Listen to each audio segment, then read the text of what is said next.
Lisa TV presents in 3, 2, 1, Dateline Schools with your host, Terry Harrington. All this week on Dateline Schools, we're at Port Huron High School, which is the scene of the crosstown rivalry Quiz Bowl match between Port Huron High and Port Huron Northern. Tell us all about it. My special guests this week are the coaches from the two high school teams.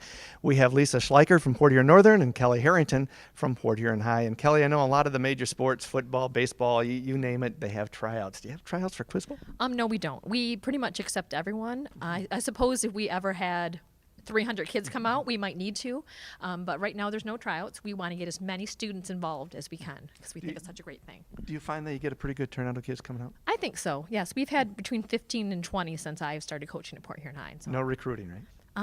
Not really. So, word of mouth by the kids. Great, that's great. And Lisa, how do you strategize with this to make sure you've got kids that know science and political science and math and all that kind of stuff? Well, you honestly hope and pray you get a little smorgasbord of kids.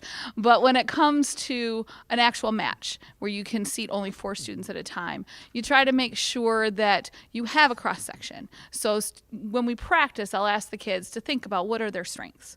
And so when I put them into a team, I make sure that I have someone that's good at math and science and history and maybe that ringer that knows a little bit about everything for those bonus questions.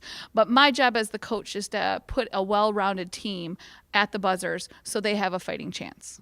Do you also have a lot of practice and things that go along with it? Certainly. Yeah, we start practicing in November, my team does, and we practice a couple times a week, and it's kind of a mock match every week. And that's been a good practice for us, but really it all comes down to game day.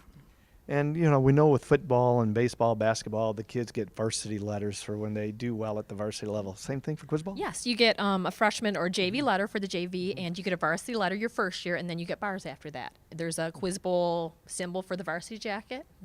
So it gives you a little bit of status in the school. Yes, it does. Great. So we've got a lot of support this year from our school, which is nice. Back with more tomorrow. For Dateline Schools, I'm Terry Harrington.